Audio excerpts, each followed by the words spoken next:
Hey super friends, my name is Neil and this is episode 40 of the Get Your Comic On podcast.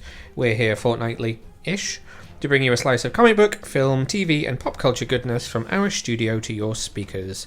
I am of course joined by my very own boy wonder himself, Martin. Say hello, Martin. Hello, Martin. This week we are dispensing with the usual formula and we are here to predominantly talk to you about DC FanDome. We are also going to have a bit of a chat about Superman, Man of Tomorrow, the animated movie which has come out in the meantime. And we have an interview with Tim Sheridan, who was the writer of Superman, Man of Tomorrow, who I got to chat to a week or so ago. But before we get down to it, there is one sort of piece of news that we need to talk about around FanDome that wasn't confirmed at it, but was confirmed right before it, which was the absolute, complete and utter 100% confirmation that Ben Affleck is back as Batman. Officially. BatFleck Returns. Called it. You did. You said this to me months ago. You were like, Ben Affleck will be back. Was it the confirmation of the Snyder cut that made you go, Ben Affleck's back? Yeah, it's almost like a redemption for him. I suppose it is in a way. So we got the news from Andy Muschietti, who is directing the Flash movie, that Ben Affleck will be in the Flash. We don't quite know the level of role that he will have in the film. He said that it's a substantial emotional centre to the film because of the relationship between Barry Allen and Bruce Wayne. There are varying rumours between he'll be in costume, he won't be in costume, he'll be in a tiny bit, he'll be in quite a bit.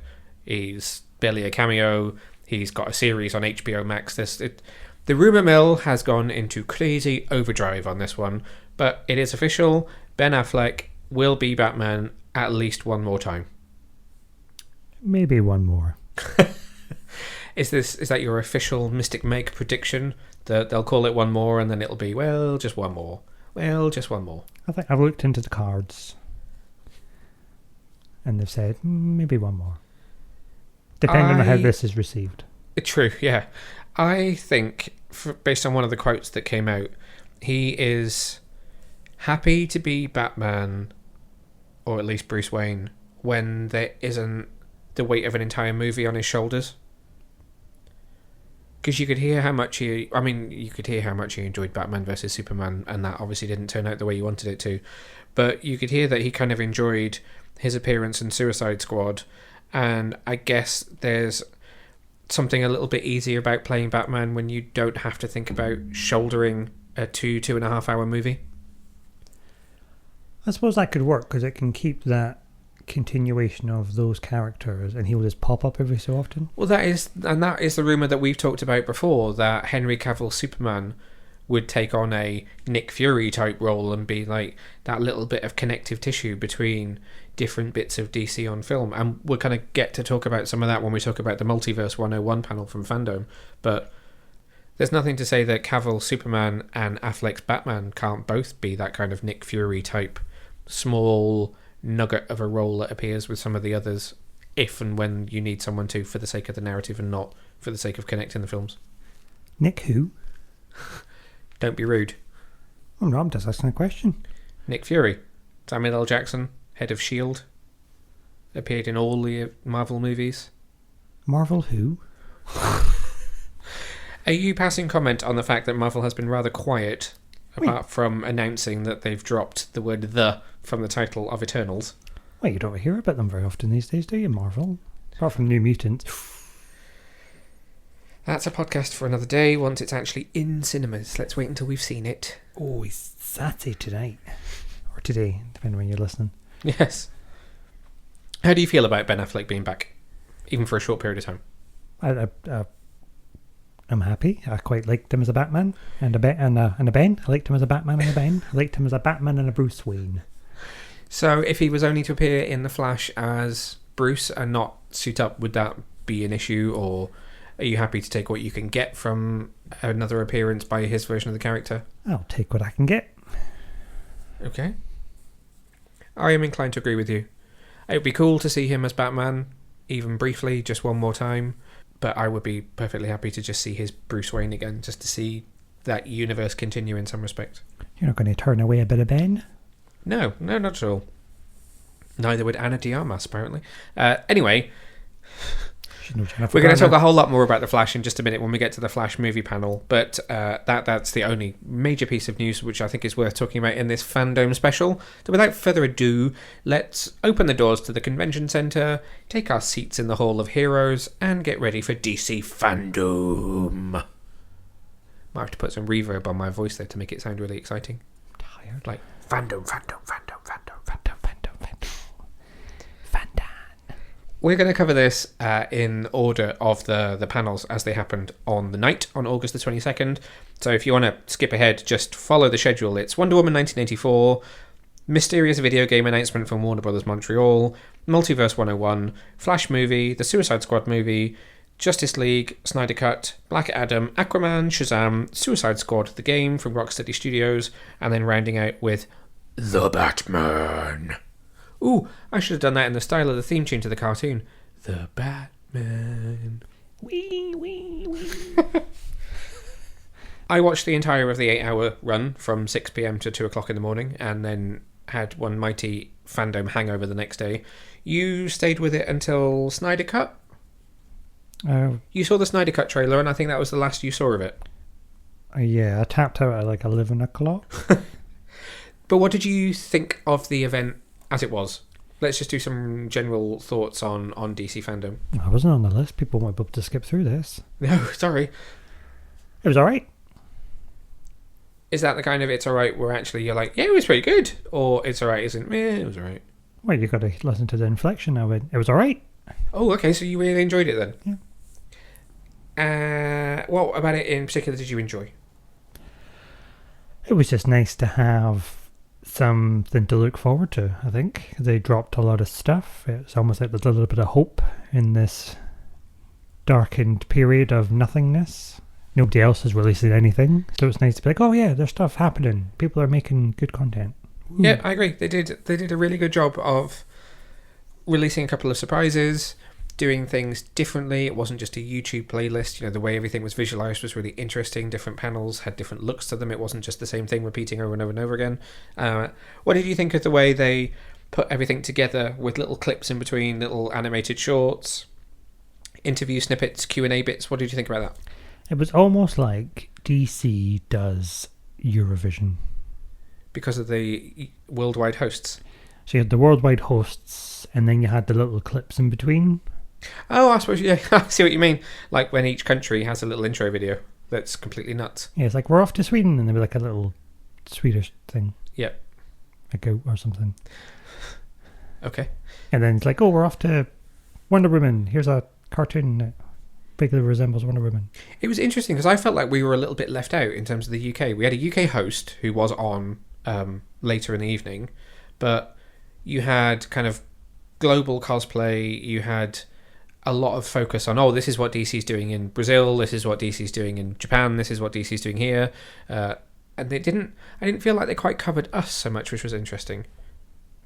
But then I suppose we're a major market, whereas they were actually throwing a light on areas that they probably don't normally get to reach to, which is nice for those areas. It's not like we don't get enough love from DC anyway. Exactly. Is it really? You've just answered your own question. I should just answer my own question. Okie dokie. So, Wonder Woman 1984. Cast was up first. You had Gal Gadot, you had Kristen Wiig, you had Pedro Pascal, you also had, I was going to call him Steve Trevor, Chris Pine, and you had Patty Jenkins. And then a surprise guest who I called from the trailer that you said to me was no way going to be this person because they looked too young from their forehead. It was a very smooth forehead. She's looking good for her age. How old is she? Oh, good question. So they were joined by Linda Carter, who sadly didn't confirm that she would be in the film, which was what I was kind of hoping for, but did just join in to throw some love on Wonder Woman. And they reappeared a little bit later on after you went to bed, because it's Wonder Woman's 80th anniversary next year. So they unveiled a special new version of the DC logo to celebrate Wonder Woman's 80th anniversary. She was born in 1951, wow. So that would make her like 70 next year. So it's almost her 80th anniversary. It is almost her 80th anniversary, yes. Wow. She's looking good for her age. There's a lot of chit-chat about the film, about production on the film, about how the filmmakers approached this sequel, and where we will find Diana in 1984 and what will happen.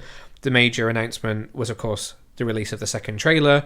So we got another look at her in the Golden Eagle armor. We got our first look at her kind of battling it out with Kristen Wiig's Barbara Minerva, and then obviously right at the end of the trailer you then got a reveal of what Cheetah will look like.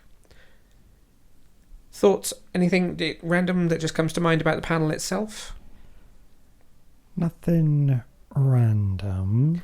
Just it was alright. It was quite good. They seem like a great bunch of people that get on. I mean, we already know from anything you've seen around Wonder Woman that Patty Jenkins and Gal Gadot are good friends, and that kind of family dynamic between the two of them and Chris Pine seems to have spread to include Kristen Wiig and Pedro Pascal as well. So they're quite a funny group of people when they're all together. I like listening to Patty Jenkins talk as well because she tends to just tell it how it is, and I like her insights into filmmaking. It's always quite interesting, and she doesn't tend to go too deep into a sort of terminology place that makes it sound really boring if you're not interested in the intricacies of filmmaking. There was a lot of love for Gal and Linda. There is a lot of love for the two Wonder Women in the room. Some might say maybe just a little bit too much love. Yes? Well, just I went on a little bit too long. Let's wrap it up a little bit, ladies. It's very interesting because they are essentially the only two people to ever play her in live action that people have ever seen. You've got... there was one more. Well, you have got the TV pilot Wonder Woman, whose name I can't remember, even though she's Adrian Pelicki. Sorry. Yeah, who's I often... quite liked that, though. I thought that was alright. The TV pilot? Yeah. Oh, there's a podcast for another day. Thoughts on the Wonder Woman Scraps TV pilot? I think that was alright. I've watched it so long ago. I still have it, so it's fine. We can always watch it again. It was alright, wasn't it? Well, I'm going to reserve my thoughts for a special podcast discussion on that one. Wasn't it really weird? Like she was a doll maker or something. No, she had a multimedia company based around her version of Wonder Woman that made dolls. Because there's that whole scene in the wow, we're getting sidetracked, in her like executive board meeting where she's like, no, the tits are too big. Oh, maybe it wasn't alright then. I'm just, don't listen to me. Anyway, back to the matter at hand. What did you think of the trailer? Trailer 2, finally. A couple of months after the film should have been in the cinema, with the film now coming in October. How did you feel about the trailer? So, first things first, Cheetah. What do you think about the look of Cheetah? I thought she was very Cheetah-esque. Yep. She had a tail, she had spots. It wasn't too overly CGI. No, I think it really helps that fight scene takes place at night. I was a bit worried about her portrayal because she's very comedic. Yes. But she came across as very badass. So they have talked, and now I can't remember if it was at FanDome or in a subsequent interview, about how they cast her, and that they brought her in and did the usual, like, just sort of script reading and got that sense of humour from her and that sense of how she would play Barbara. And then they did further screen testing with her, specifically to see how she could carry off the angry, aggressive side of her, because they had those same reservations. And they only not settled on her, but they only chose her and decided to definitely go with her once they'd seen that they felt she could carry that off, which I thought was quite interesting. And I bet she could. I mean, because I think those types of actors have got really big ranges, haven't they? Because they're so used to doing so many different characters when they're like... The only thing that I can picture is when she's flung across the table in Ghostbusters, pulling the tablecloth off, being like, no, don't, let me go.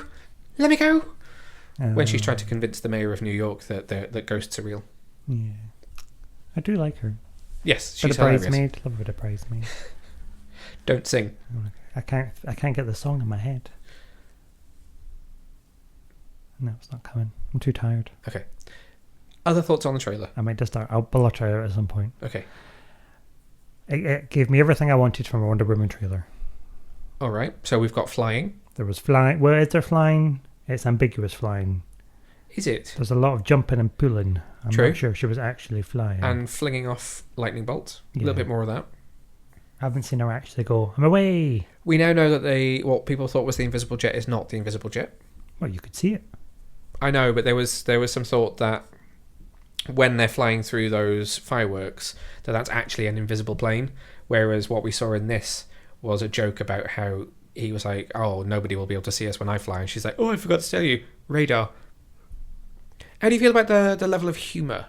Because that's quite different to Wonder Woman. I don't know, there was a level of humour in the first one. But very subtle humour. Whereas this is a little bit more 80s, for want of a better phrase. I don't know if it's just the trailers we're seeing because they've put a little bit more humour in it. I wonder if it's more balanced when you see the actual whole finished package. Probably. Because I did like the little nods of humour in the first one with the sword. Ooh, I'll take that for you, madam. Oh, yes, of course, on the shield, yeah. And then getting stuck in the revolving door and all that. Yes. Yeah. She'll be sadly missed in this film. Be nice if they managed to work her in somehow as a very old Etta Candy. They could do that. She could age her up. Yeah, absolutely. But Lucy Davis, brilliant comedic actress. Bit of grey highlights. Anything? How do you feel about Maxwell Lord? We get a bit of a glimpse of him that looks like he may have some of his powers from the New 52 era of the comic in this trailer. There's a scene of him in what looks like the White House press office. Everything's kind of blustery, windy around him, and he's reaching out. Like maybe he's got some sort of psychokinetic powers. Or he's just reaching to turn the fan off. Or he's reaching to turn off an incredibly powerful fan. Turn it down from level 3. I'm cold. You don't really get to see a lot of him, really. It's more about Cheetah. They're keeping him slightly under wraps, which I think is quite interesting. I don't feel like they're pitching him as some sort of Lex Luthor style complete psychotic genius, but I do think that they are using him maybe in a similar vein to sort of Lex in some of the Christopher Reeve movies when he wasn't the main villain. That kind of megalomaniac in the background, slightly puppeteering the situation sort of thing. Pulling the string, so to speak. Pull the string! Pull the string! If anybody gets that reference, please tweet me at Neil Vag. There could be a prize in it for you. Ooh. What were you saying? Did you ask me a question? It was just your general thoughts on the Wonder Woman trailer. Oh, I've said that about 3 times now. I liked it. What would you want from me? What did you think of it? Oh, it was great. It's difficult, isn't it? Because it gets slightly lost in all the things that come after it because it's the film that we knew the most about beforehand, I guess. When is it out this year, isn't it? October, it's out next month. Oh, next month. Oh, that's exciting. Yes. Oh, because it's September already. Oh, this is gone. This is it a will quick indeed year. be September when everyone is listening to this. Oh, I've just went into Mrs. Doubtfire voice there. Oh, hello there, dear. It's been a drive-by year. I think it's great. I think all of it looks good. There's nothing about it that particularly worries me. I was concerned as to what Cheetah would look like. Plenty of people saying, oh, it looks like cats. Oh, they've got tails. Oh, is the tail in the right place? Oh, she's a bit flexible in CGI. But no, we can quite clearly see her hands have been completed in the render. The thing of it to me is she is... It's not like the Cheetah in the comic books is so human that you could passably do it well with just prosthetic makeup. I'm sure you could do some great close-ups on bits of her face or hands with prosthetics, but it's a tough choice.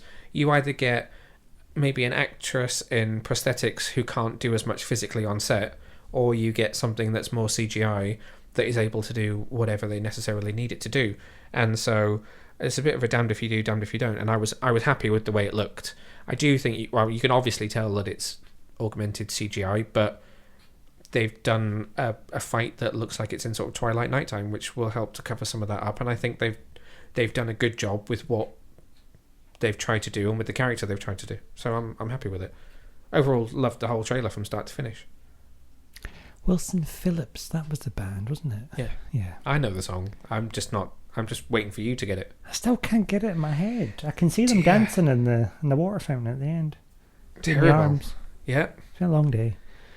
You're going to have to watch Bridesmaids now, aren't you? Oh, what a chore.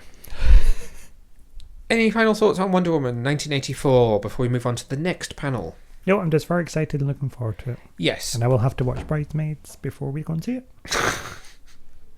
And the other one that she's in. What's the other one that she's in? She's in Ghostbusters. Ghostbusters. She's in plenty of films.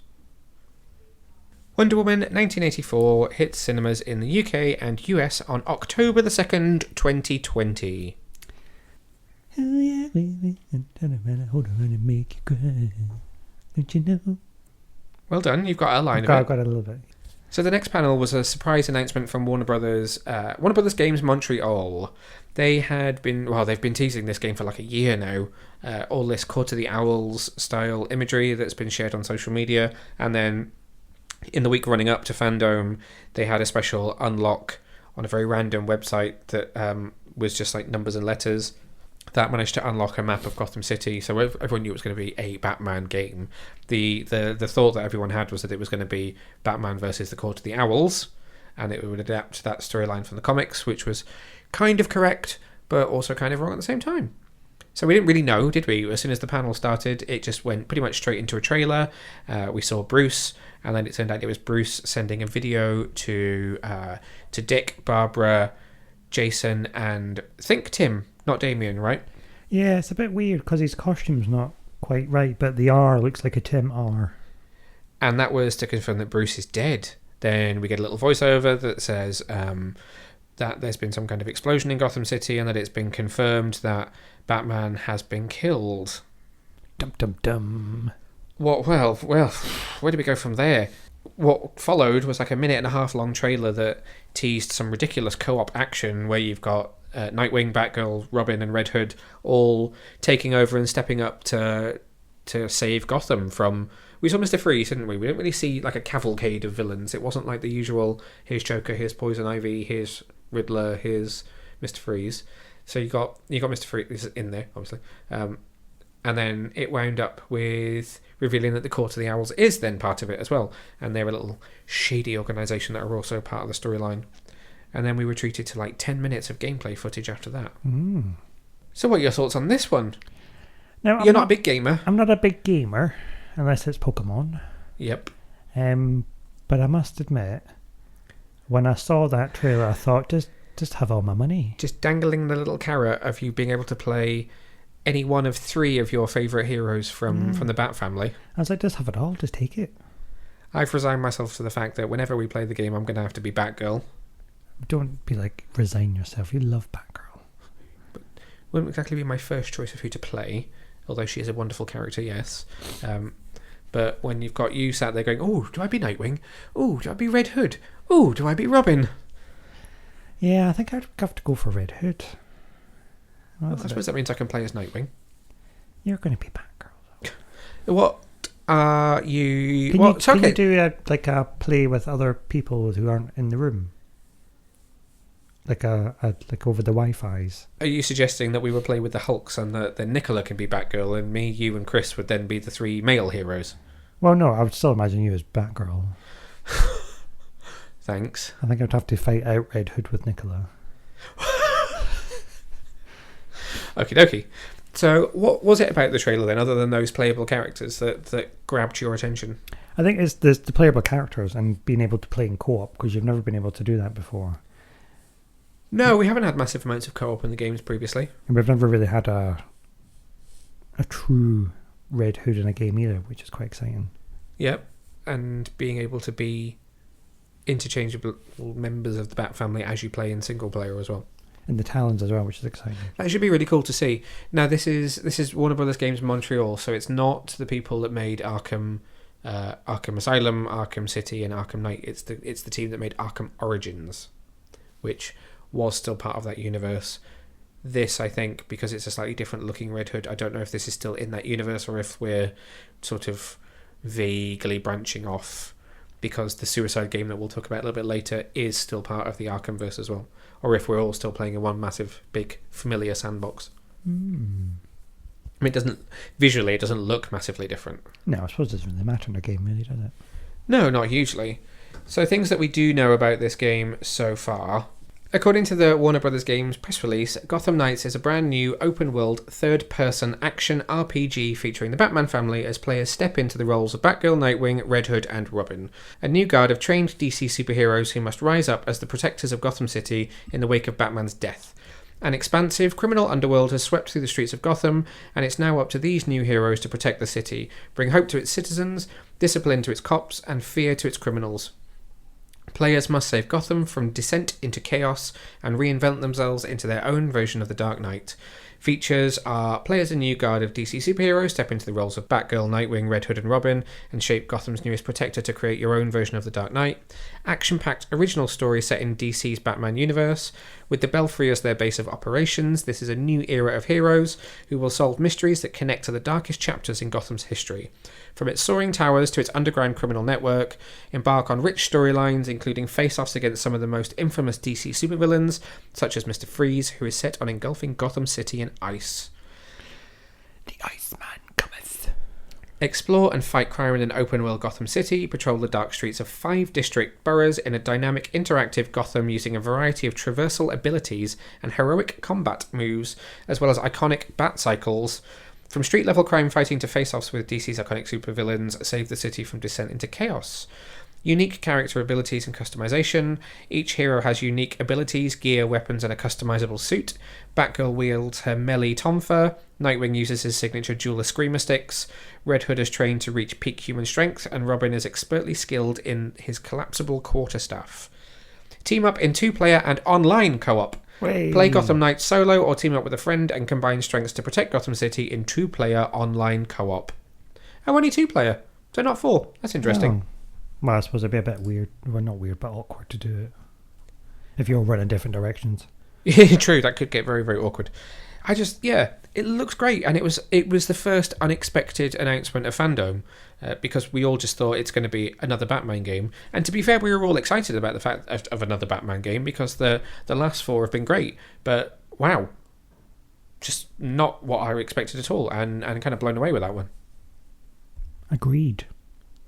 At the moment, we know it's due in 2021, although we don't exactly know when, so we'll just have to watch this space for now. Any final thoughts on Gotham Knights? Just take my money. Take all my money as soon as I can pre-order. Okay, next panel. Really interesting one, and one of my favourites of the entire night. Multiverse 101. Hosted by Tiffany Smith, who I love Tiffany Smith. She's just awesome. And featuring Jim Lee, obviously, DC publisher, legend, Walter Hamada, who's the head of DC Films for Warner Brothers, and Greg Berlanti, executive producer extraordinaire of the entire CW verse and Titans, Doom Patrol. Basically any DC TV show has his name on it somewhere at the moment. Really informative panel. I was cautiously optimistic about this one because I had an idea about what they were going to be talking about, and I thought it was going to be really interesting to hear from Walter Hamada, because he's been in DC for a little while, but isn't really an overtly vocal kind of executive from the studio. So you've never heard him come in and say, well, Batman vs Superman was just an utter trash, and then Justice League ruined it, and then I came on board and we're trying to fix it. Likewise, you've never heard him say, this is what we're planning for the future. So I was really interested to hear from him his idea of what the film universe is doing, what Greg's idea with the TV universe is, and then what Jim's idea is between all of that. And the fact that it was called Multiverse 101 gave me an inkling as to what we were going to get, and I got, I think, pretty much exactly what I was hoping for. A multiverse.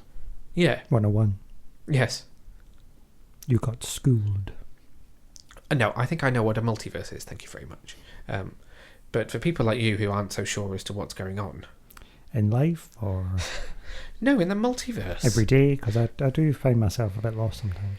No, I meant what I wanted to hear from this was that there's actually a plan going forwards, and that part of that plan is what was seeded in Ezra Miller and Grant Gustin's Flashes being in the same scene with each other. And you got that? I got exactly that. Would you like to explain it slightly? There's a multiverse. Yes. So you don't need to worry about it anymore. It just happens. Everything's up for grabs. Anybody could appear anywhere at any time. In any version. In any version. Don't stress about it. It's just a multiverse. It was really great in the way they did it and the way they pitched it, because you could just say, well, isn't that just their way of saying if something's terrible, we'll just never refer to it again and it's just part of the multiverse. But actually, it's more than that. It's the acknowledgement. Well, firstly, it's the acknowledgement that they have made missteps in the past. I mean, they didn't need to say it, but it's what they were basically saying, was everything exists and everything is still part of the multiverse, whether it's something that you're still going to see more of or not. But it's that acknowledgement that the way they've approached things in the past has not been very joined up between the comics and the film and the TV, and that actually they need to be more intelligent, but they also need to be more open to creative minds that come to them with ideas that aren't necessarily within the box of what they think they're doing. It's interesting because essentially it could mean that Batman could now crop up in Batwoman. Absolutely. And we have now... I'm trying to think how many Batmans we now have.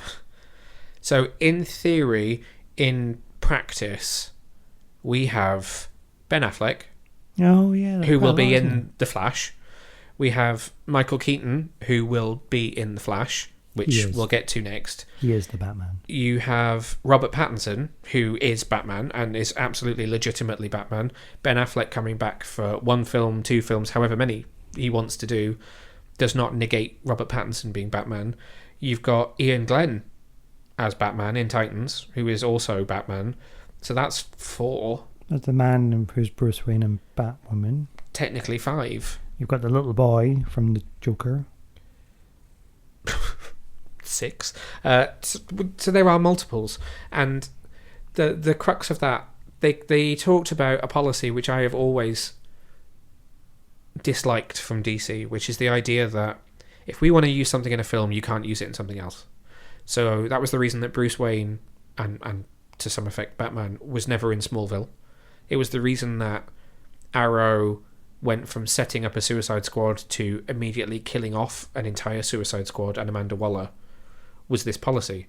And that policy was, we want to use it in a film, therefore you can't have it in anything else. And that's why so many things went off the table for Birds of Prey, the TV series, as well. And again, we're not having that conversation of I enjoy it, you think it's terrible. I just mean that was a TV show that was sold to the network on the premise that it would feature Batman villains but not feature Batman, and then they weren't allowed to use them because they were ring-fencing characters to potentially be in the film that Nolan would then develop. And what Jim now said is that is off the table. That is not a thing anymore. You can have Superman on the big screen and the small screen and in a video game and in a cartoon. And it's like saying the audience aren't stupid, which is great. That's exactly what I want to hear. I don't think that Ben Affleck's Batman is Robert Pattinson's Batman. I don't think 2 people are playing the same version. And I don't necessarily need it explained to me. I guess there are probably members of the general audience that will find it slightly confusing.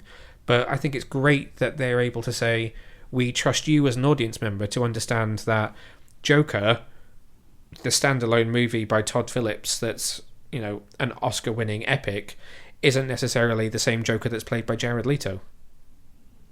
They're quite different. They are. I know that, but it's the... Do you get what I'm trying to say? Just don't worry about it. It's just a multiverse. That's just a really it's fine. Just enjoy it. Just watch it. Yeah. And if you don't understand it, multiverse. You didn't like that film? Multiverse. Yeah, it's fine. It was Earth 156. We're going to have to go there again. Other little nuggets that came from that one were the fact that the Justice League universe will remain the Justice League universe. They said very specifically that that universe is where Gal Gadot's Wonder Woman exists. That's where Jason Momoa's Aquaman exists, and that's where Ezra Miller will start out The Flash, and that's where Henry Cavill and Ben Affleck will be. That Batman, Robert Pattinson, is a year 2 story, and it's on a different Earth, and that then if a filmmaker approaches them with an idea that they like that doesn't fit with that Justice League universe, they will approach it as an Elseworlds like Joker. They won't just say, well, that's not in what's our plan right now, we can't do that. Again, I think they're acknowledging that people have come to them with ideas that may have worked and may have been great, and they've turned them away because it wasn't part of the plan, and that agreeing to Todd Phillips' Joker and the success of that has made them realise that actually being multifaceted and allowing themselves to do different things is actually a potential strength for them over the competition, as it were. No need to just have a cinematic universe. Have a cinematic multiverse. Yeah. Have a cross-brand multiverse. Just tell good stories and don't worry about it. Absolutely. Across all mediums. Yeah. I mean, we don't worry about it with James Bond, do we? That man's changed his face more times than Doctor Who. Well, maybe he hasn't. But you know what I mean. No, I know exactly what you mean. Nobody questions that. No, but I think it's the fact that the other company, what are they called again? Oh, I don't know. They've been really quiet. They've kind of disappeared, really. Yeah, them. You can't argue with their level of success. So it's because of them that people look at everything now and go, oh, is this a universe? So Star Wars, is this a universe? Star Trek, is this a universe? DC, is this a universe? And actually what we're seeing now is Warner Brothers say, do you know what? We tried it didn't work. We have a strength that sits somewhere else that's equally as good. And I'm more than happy with that. I think they really found their way with Crisis. I think that was like their light bulb moment. Oh, totally. That was a eureka, like, oh god, you know what? We could totally smash this. That's why a lot of that panel focused on the genesis of the idea of Ezra Miller and Grant Gustin's Flash's meeting. And I will not be surprised if Grant Gustin turns up in the Flash movie. I've got a feeling they want to honour that scene and that moment, but also his version of the character for that. Because one of the first things they said in that panel was, look, if you look at Justice League, Ezra Miller was never called the Flash. No one called him that whatsoever. He learned that he is called the Flash from Grant Gustin's version of the character. So now, because they're honouring that continuity, anytime he tells anyone he's called the Flash, anything to do with that is now purely from Grant Gustin and the TV universe. So they're now intricately linked. It's great. I love it. I think it's brilliant. I think it's perfect for that brand as well. It fits what they do in comic books. It fits the way DC has always been. And hopefully it means great things for the future. And you never know, there might be a Crisis again, and it brings all of these things together, and our minds are just blown. Crisis 2, yes.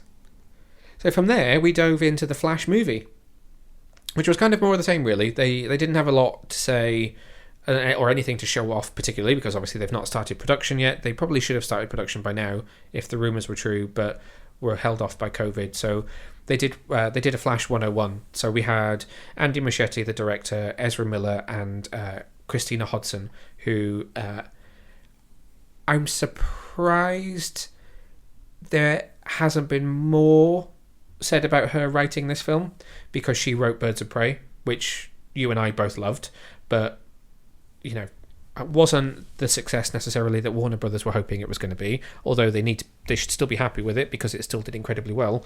So I'm a little bit surprised that there wasn't a cross section of the internet that's not like, oh, you brought back the woman who wrote that film to do another one. Well, no, because I think it was a good film. It's just because it had that funny rating, didn't it? R rating? Was it R? Yeah, it was top rated. Top rated in America, so it kind of, you cut out the big demographic, really, don't you? I think she's going to be able to write something really fun. So what we did get to see was some production. Excuse me, I'm losing my voice. We did get to see some production artwork, and we did get so we got two confirmations, didn't we? We got 100% confirmation that Michael Keaton will be in the film. There will be two Batmans.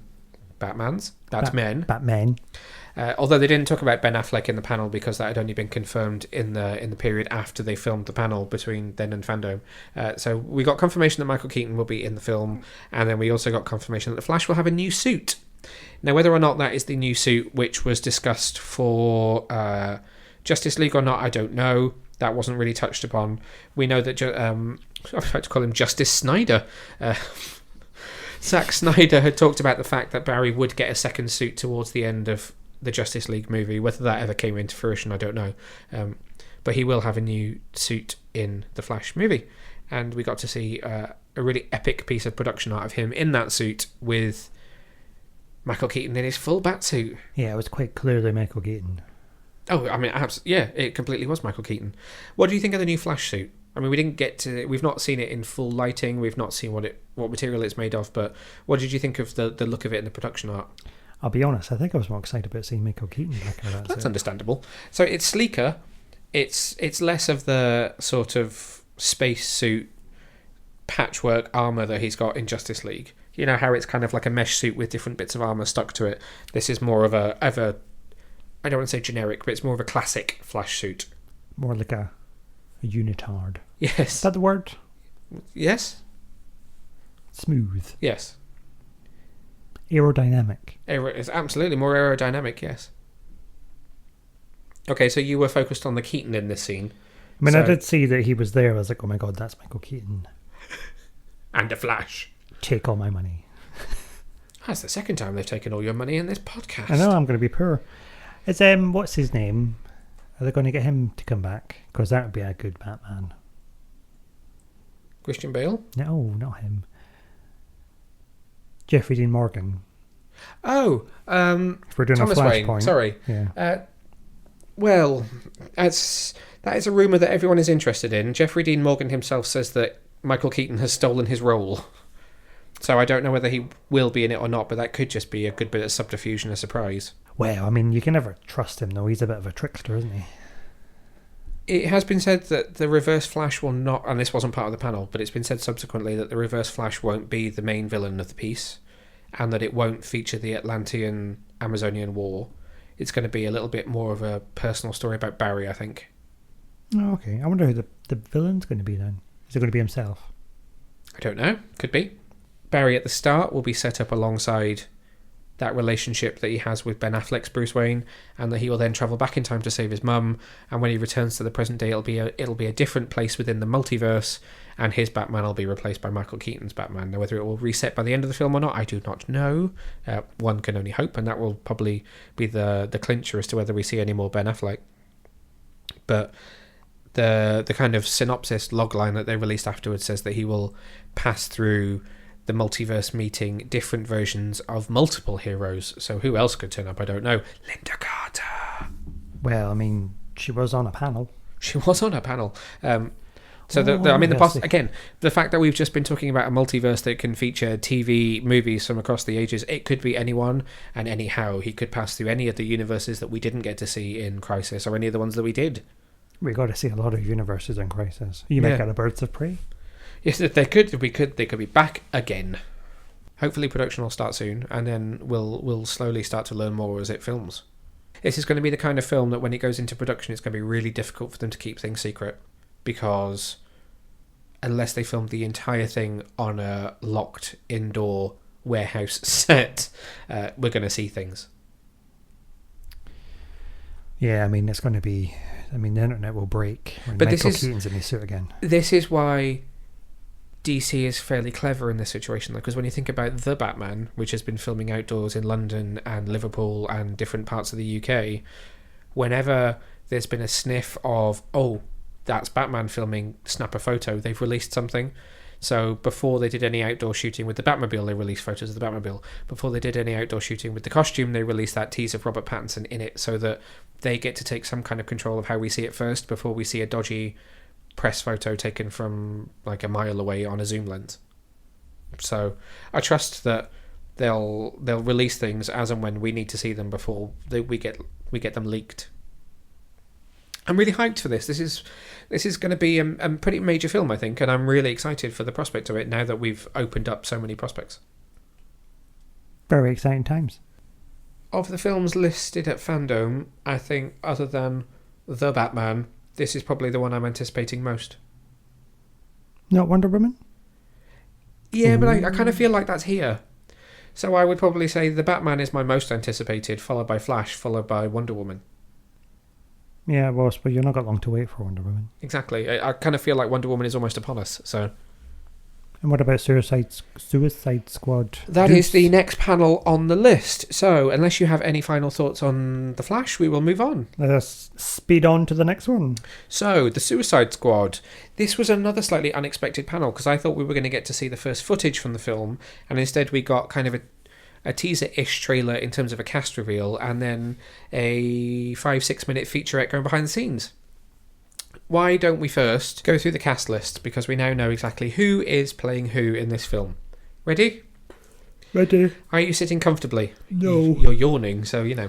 So you have Margot Robbie as Harley Quinn, Jai Courtney as Captain Boomerang, Joel Kinnaman as Rick Flag, Viola Davis as Amanda Waller. So those are the 4 returnees from the first film.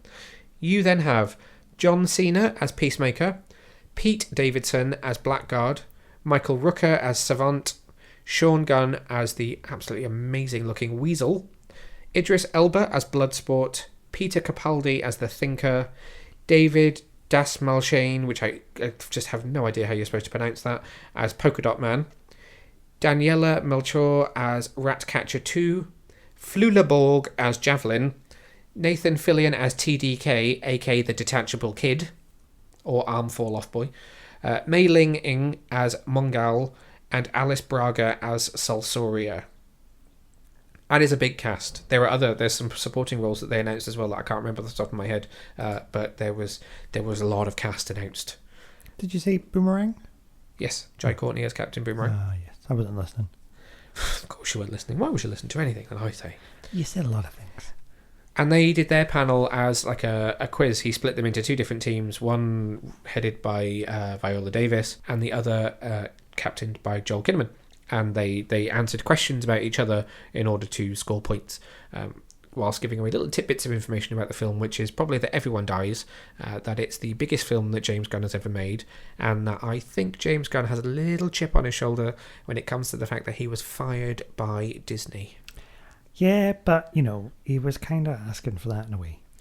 I love James Gunn. I just think he's hilarious, and this feels really bad because I am one of those people that is defensive of Suicide Squad. I do not think that the version that was in the cinema was the best version of the story that David Ayer wrote, but I find it an enjoyable film and I really like the characters he created in that film. That being said, I've got a feeling James Gunn really gets it. Yeah, Guardians of the Galaxy was a really good film. It was an amazing film. Guardians of the Galaxy 2 is a steaming hot pile of turd. We're talking about Guardians of the Galaxy 1. And then looking at this, I can see that sort of comedic, big team, big action is right up his street. Yeah, definitely. And I get that sense from it. And then we got to watch the behind-the-scenes featurette, and it just looks batshit flipping crazy. And that's what you want from a Suicide Squad. You want it to be like, what? Yeah. And especially with those Z-less villains as well. He said that he purposefully scraped the barrel for the least known, weirdest, most wacky characters, and they just look crazy. Peter Capaldi I think of as the Doctor in that crushed velvet, tight jacket, strutting his guitar, being a complete cool kid, and now he's got a shaved head with bolts stuck to him, and he's just like the maddest version of the Thinker that you could possibly imagine. It looks a million miles away from the way they did him on the Flash TV series. Thank God. You've got Harley Quinn basically wearing an outfit from the Injustice video games, stood on a beach with her little goggles on her head and her little half leather jacket, firing a bloody rocket launcher at soldiers in the trees. It just looks mad. A weasel. The practical effects on the makeup on that just look completely nuts. And then you've got Flulaborg. I do like Flulaborg. He's hilarious. I don't see there's any way in which this film does not work. A lot of talk about who Idris Elba was going to be playing, confirmed that he will be Bloodsport. He looks pretty cool and pretty foreboding in that character. John Cena, don't want to mess with him on a bad day, as a kind of poor man's Captain America. Well, after seeing him in that Nickelodeon film... Burn it down? No. Put it out? I don't know. Something about fire. Yes, that well-known film. Put it out! I like that film. He's funny. I know. That's why He's like this generation's Arnold Schwarzenegger. He is a little bit this generation's Arnold Schwarzenegger. Maybe he'll run for office. They're an amazing cast. Alice Braga deserves some sort of redemption after New Mutants, bless her, when she plays the Doctor. Doctor who? The Doctor in New Mutants. Oh, the Doctor. No, not the Doctor. That's that other lady. I don't think there's any casting in this film that I'm not overtly happy with. Do you know what I did notice, though, that I thought was interesting? Yes. That Margot Robbie wasn't the focus. No. And I thought that was very clever. Yes, absolutely. She was 3rd or 4th in the list. She was not the central focus of the panel. She is in the behind-the-scenes featurette a fair amount, but not... I would not say it's imbalanced to everyone else. I wonder if that's in response to Birds of Prey. James Gunn has said that she's his favourite character he's ever written for, and that he adored writing for her, and she was his favourite person in the film. So don't get me wrong, I'm sure she will be a huge focus, and it's very unlikely that they're going to kill her off. But yeah, she isn't the central focus on this. There was a nice balance across the board, which I quite liked. And obviously, as DC FanDome was running, they were adding merchandise to the DC FanDome store as well. So there were a number of Suicide Squad t-shirts. There was like a plain logo one, and then there was one that featured face shots of the different characters from the animated reveal trailer of who they were. And then another t-shirt was blocks that were each of the characters' logos. And she, again, is not central. She is part of the ensemble. She isn't the center of the ensemble, which I like. I like very, very much. Interesting. Yeah, really, I think this. We don't really know anything about this film still, even after watching that panel and that preview. We don't know what it is. They're in South America for. We don't know what they're after. Oh, maybe it's Bane. No. So this is something that we need to go back and we need to look at, which I have not talked to you about yet. I'm saving it for this moment now, because this will tell me whether you've been reading comics recently or not. Apparently, if you watch it very, very closely, some of those scenes when they're on the beach, the dead soldiers that are all lying on the ground have got starfish stuck to their faces. Yeah, I've not been reading comics recently. Starro, the original Justice League villain. So he's got little mini versions of him, hasn't he? Yes. What was that in? That was in... He's been in Justice League a lot recently. Yeah, I've not been really reading Justice League for some reason. Dear. Well, apparently you can quite clearly see those in that behind the scenes featurette. So it seems like it may be Starro that they're after. That would fit with the nuts and it would, craziness of it all. Yeah. Oh, that makes more sense than Bane. It makes more sense a crazy film. In a James Gunn universe. In a James Gunn universe. Absolutely. Again, I just don't think there's it sounds really bad. It sounds like such a fanboy thing to say, but I just don't think there's nothing about this that I'm not looking forward to. Everything that I've seen makes me believe it could be truly great. And when is this coming out? So this is out next August. The exact release date of The Suicide Squad is... The Suicide Squad is released on the 6th of August 2021. Oh, it's so long away. I know it is, but it's going to be worth it when it gets there. It's going to be amazing, I think. Really looking forward to it. But they finished filming. Oh yeah, they finished filming ages ago. So it's just been a slow process of working on the special effects while they've been in lockdown. So in theory, it'll probably be finished early next year, and then it will just sit in the bank for a little while they hype it up. And that's not a release date that they've bumped it to because of COVID. That was always its release date. So I'm guessing it's maybe quite visually effects heavy in some respects. Well, it didn't really look like it from what we saw in that behind the scenes clip. Very practical. Yeah. Maybe they'll bring it forward as a little treat. You never know. It's a possibility. Next on the list, the fabled, the legendary Snyder Cut. But we've talked about this a lot already, I think. We have talked about this a lot. So the only thing to really add to this is the fact that, firstly, Ben Affleck was at the panel.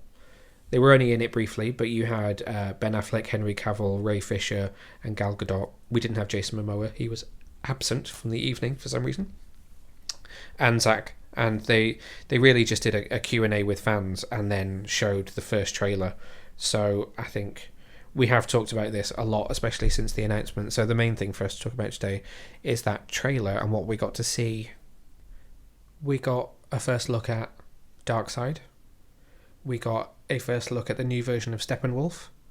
We got a first look at Desaad, another one of the natives of Apocalypse. We got a very different colour palette to the theatrical version, a very different aspect ratio to the theatrical version, and lots of looks at scenes which are familiar, but clearly not as they were in the first version. So it's quite a lot to unpack because it was such a long trailer. Was there anything in it that was a highlight for you?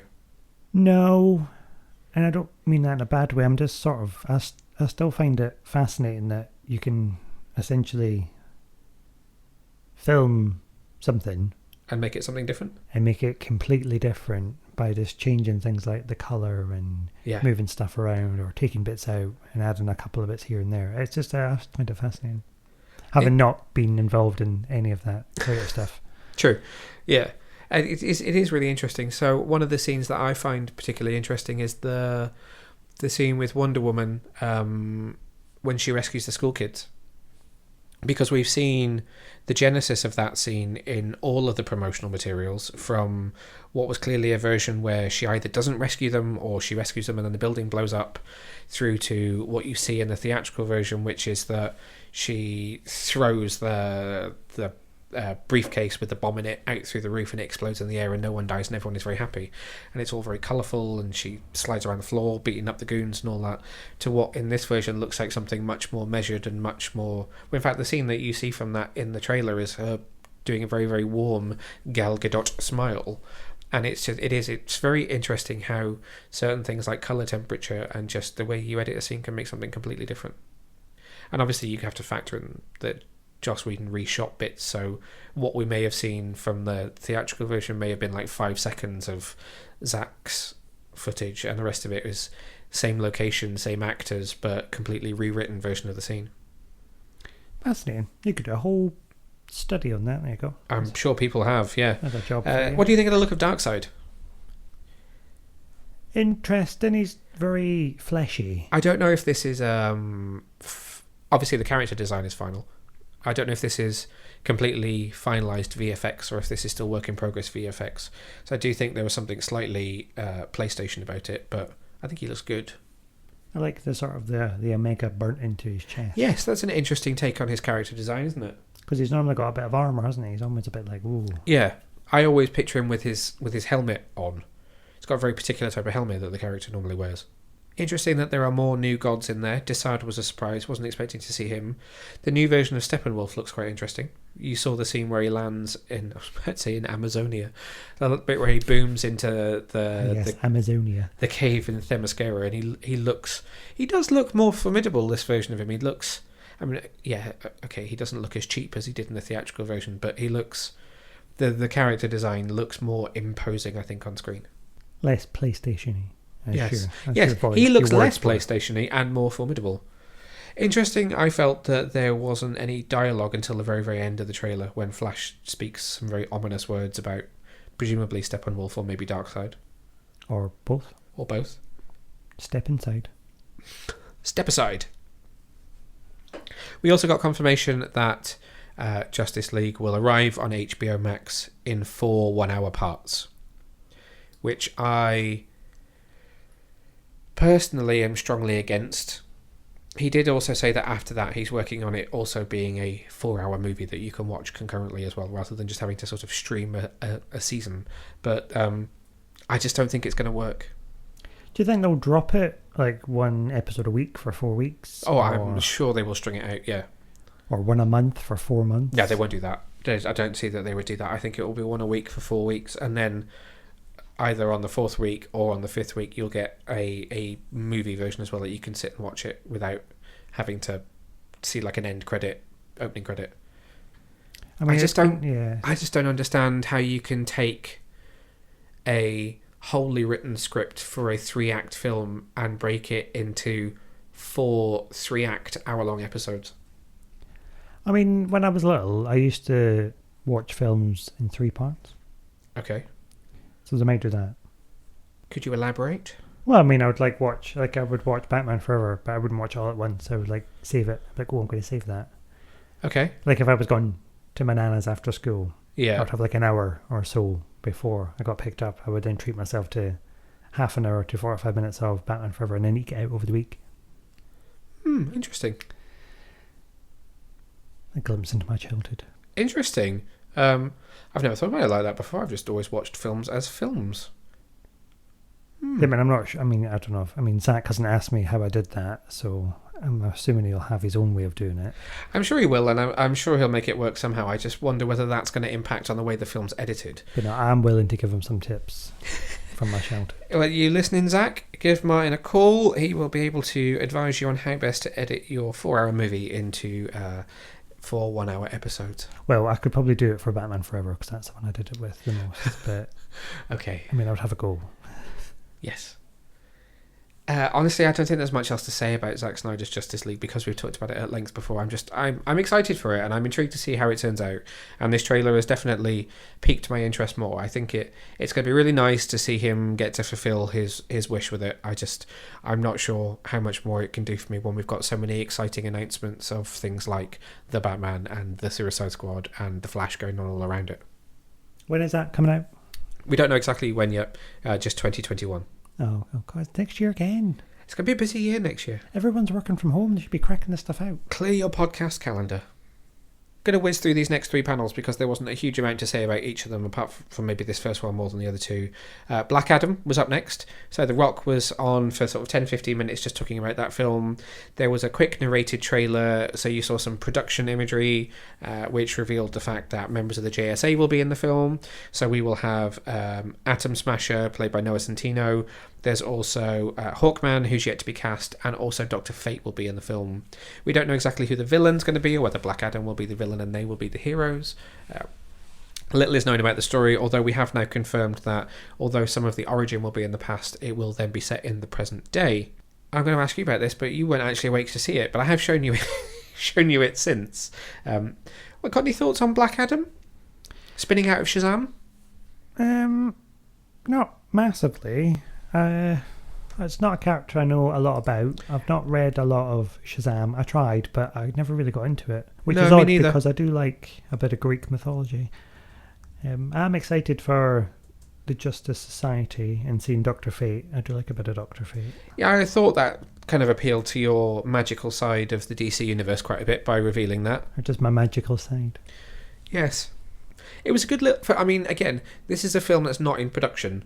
So when you bear in mind that we saw a couple of films here at FanDome that weren't in production, you got some good casting announcements for Flash, and you got some pretty stunning production art. And for Black Adam, again, you got production art, and they went as far as, basically animating a teaser trailer. So the amount of effort that went into it was certainly impressive. They've confirmed that they're probably going to have to push production on Black Adam to next year because The Rock was in the middle of production on another film when COVID happened. So in theory, he should have wrapped that film and be in prep, and probably now starting Black Adam, but he has to go back and finish that film first before they can film this one. So it's not going to go into production till early next year, so that's why there wasn't a lot to talk about. But still, really interesting. I think it's going to be nice to explore a different side of the DC universe again. I felt like Shazam did that in a way. You kind of dipped your toe into that with seeing how Shazam came to be and learning about the seven sins and... what's he called? I've forgotten the man that gives him his powers. Shazam. He's also Shazam, isn't he? Old man Shazam. I'm very tired.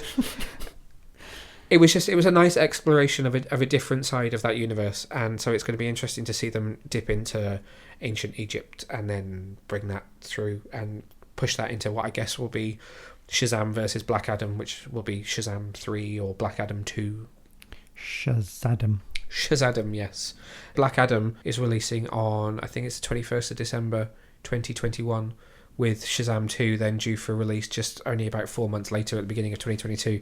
So it's a pretty tight turnaround in the world of Shazam, Aquaman and Black Adam. All three of those films are out in quite quick succession, which will be really interesting to see DC sort of pretty much hogging the box office for a few months. Next up, we had Aquaman, which was a very brief panel with James Wan and Patrick Wilson, who just talked over some of their favourite moments from the previous film.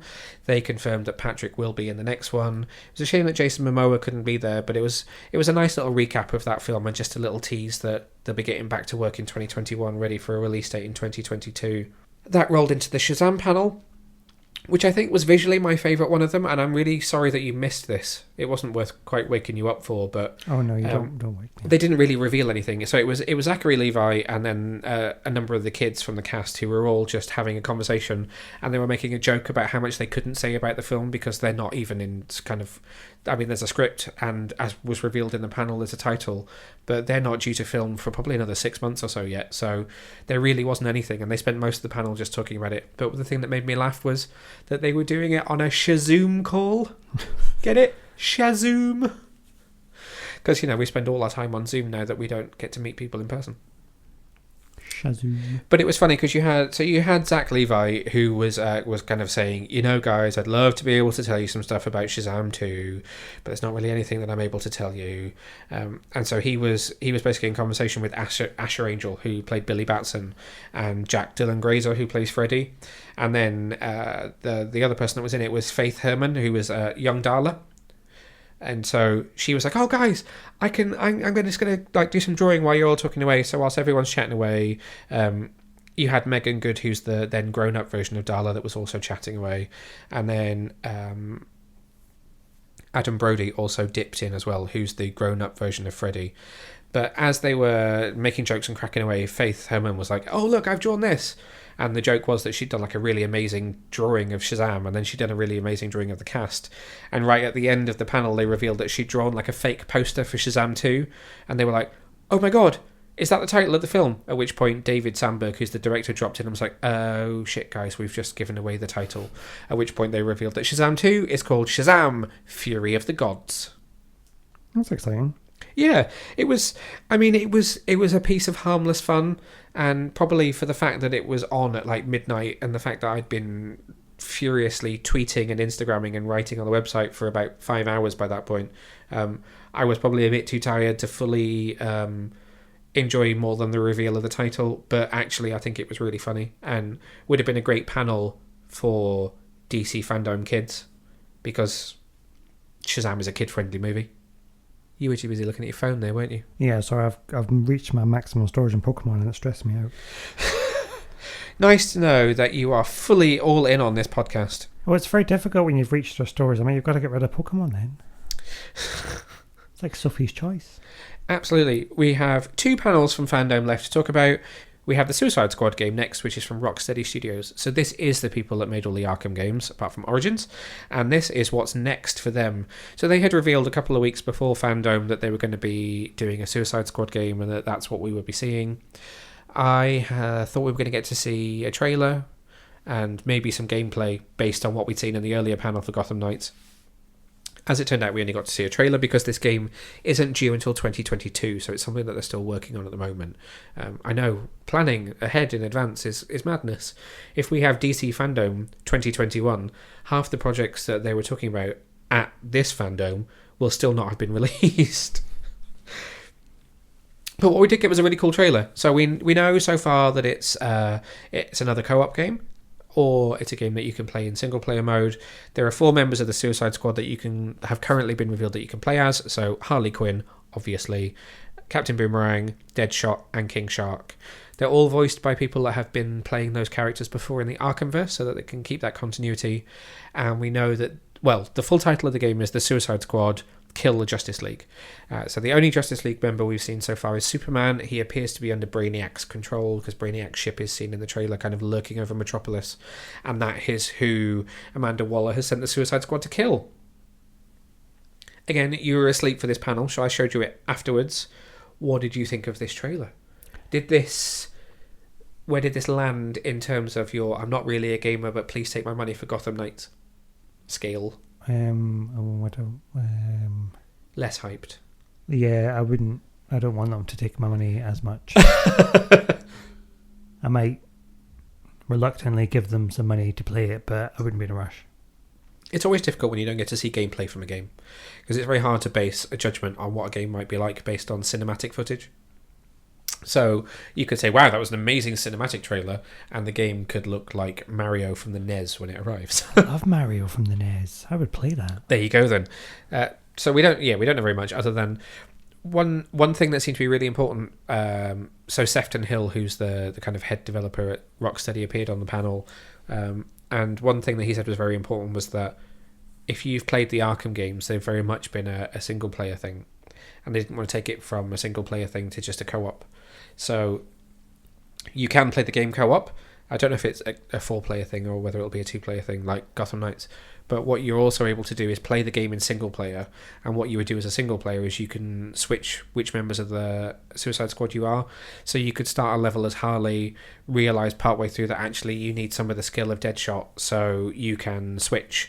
Or because it's fairly open world, you could do a complete mission as Captain Boomerang and then realise that actually there's some stuff that's bonus that you need to scale buildings for, or suddenly need a ginormous shark for, and switch characters so that you're able to fulfill more of the game story by switching around characters. So it sounds like an interesting concept. I will withhold judgment until I've been able to see some gameplay footage, but again, like everything else from FanDome, I am quietly optimistic that it will be freaking awesome. I can't imagine a situation you need a giant shark for. Listeners, if you can imagine a scenario in which you would require a giant shark, please tweet it to @BoyWonder1989, because he needs to know.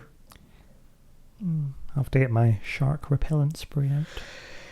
Oh dear. Right, Okay, before you fall asleep or get completely sucked into playing Pokemon, let's discuss the final panel of DC FanDome, which started at 1:30 in the morning, by which time I really just wanted to sleep, but could not contain my girlish excitement. The Batman. So one of the problems that happened during FanDome was that someone, somewhere in the world, decided to leak quite a lot of the stuff that was being shown at FanDome literally minutes before. So the Justice League trailer appeared online the second FanDome started, and about an hour before the Batman panel, several pictures from the trailer appeared online, and then the trailer itself appeared online. I didn't watch it.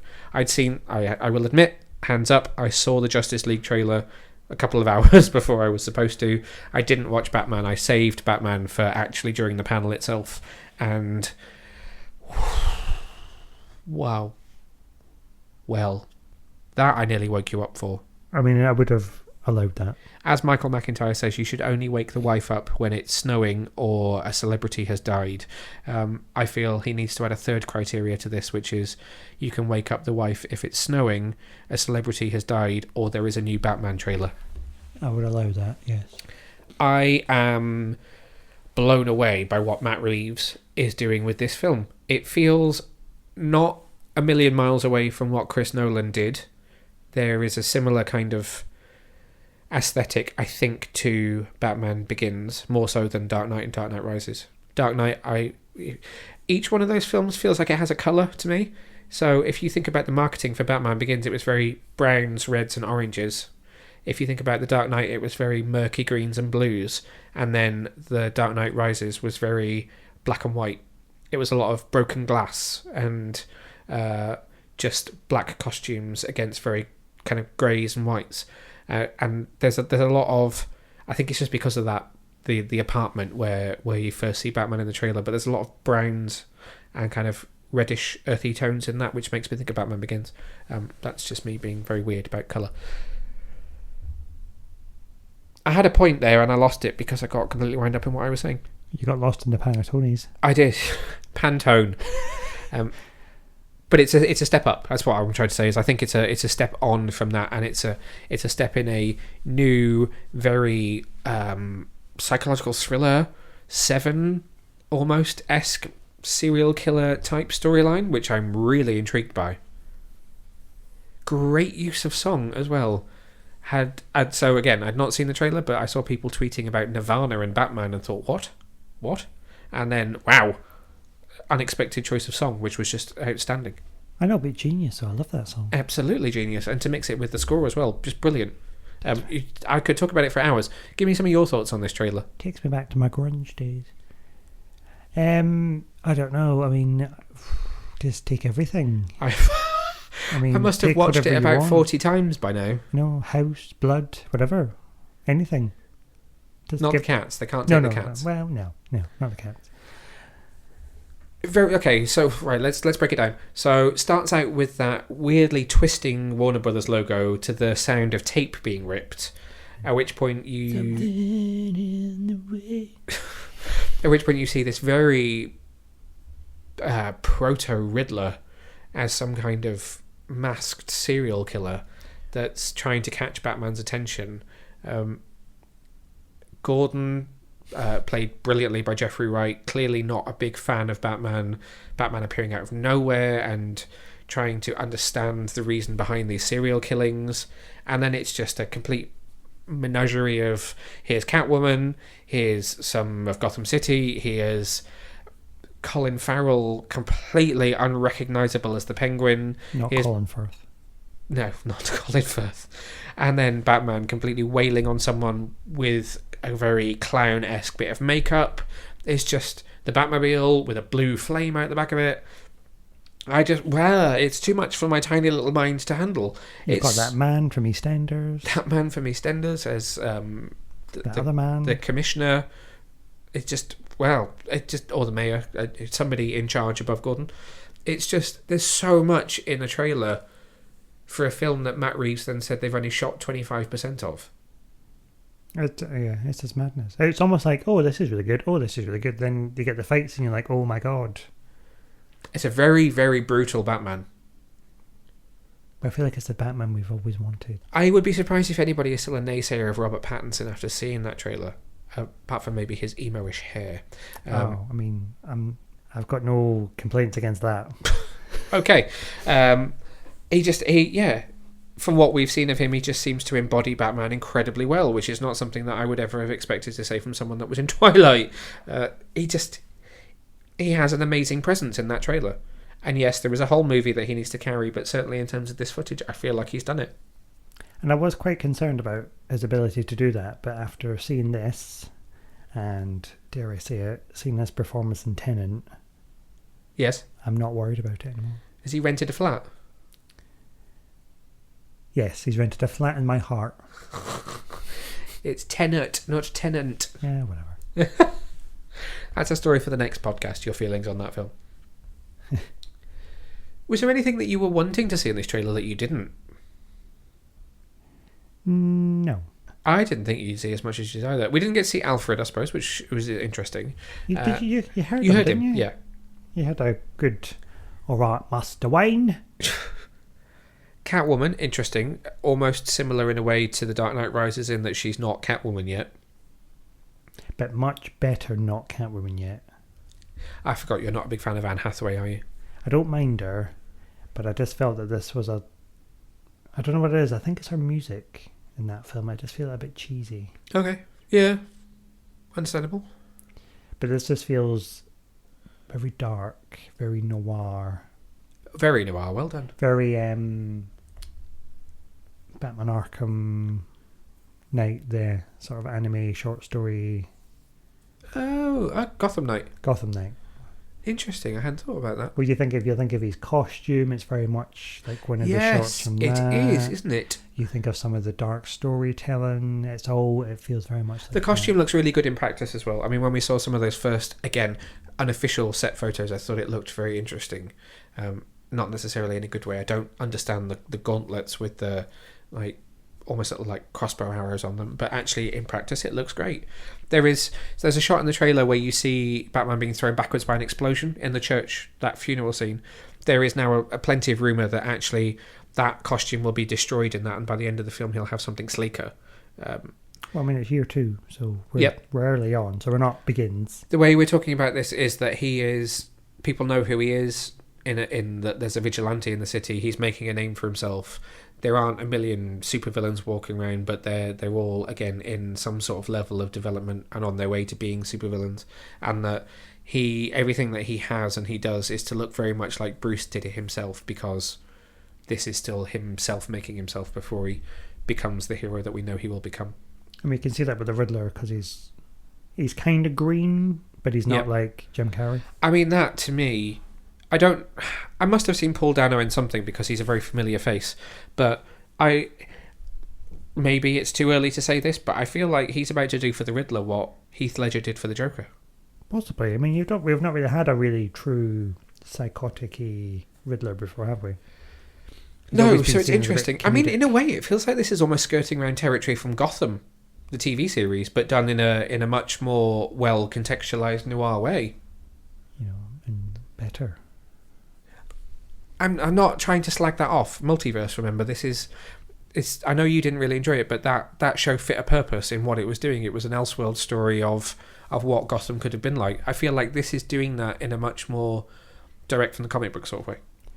It's interesting you say that, because when we talk about the multiverse, or you see people talking about the multiverse, they don't really talk about Gotham.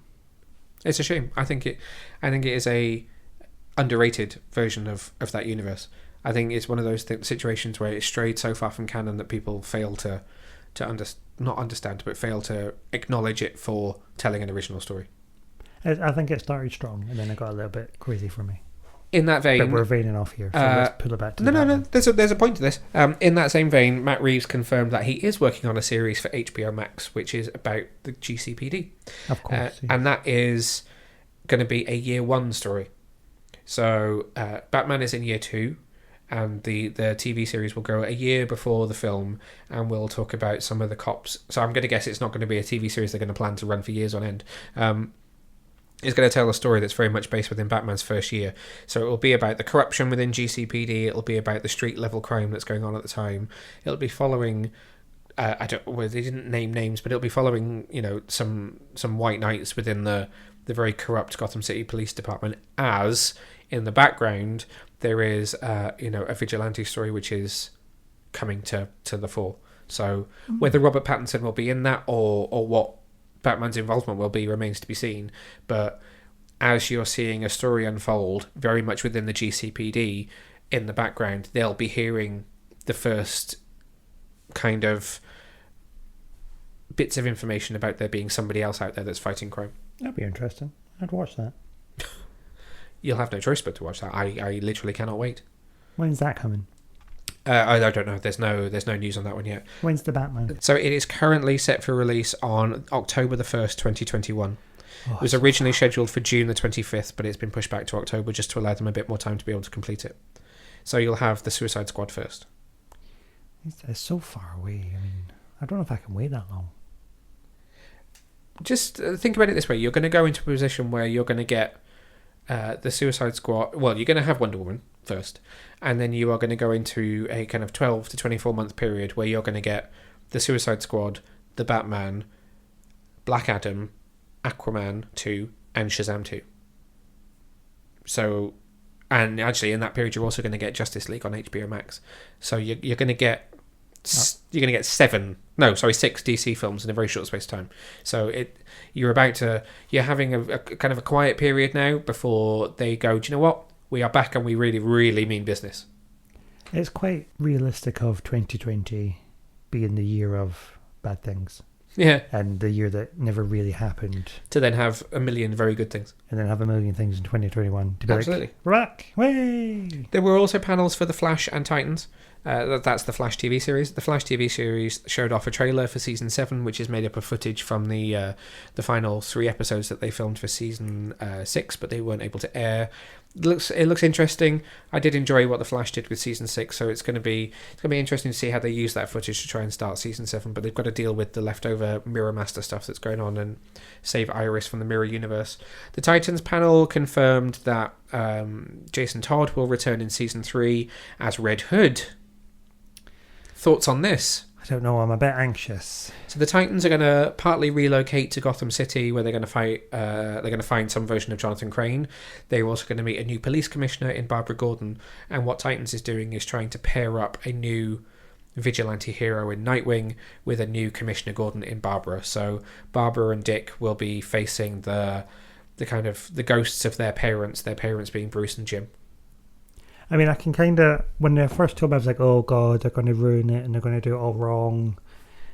And is he a bit too young? But I've had time to digest. Okay. And I've realised it because I do follow him on Instagram. And he's really going for it.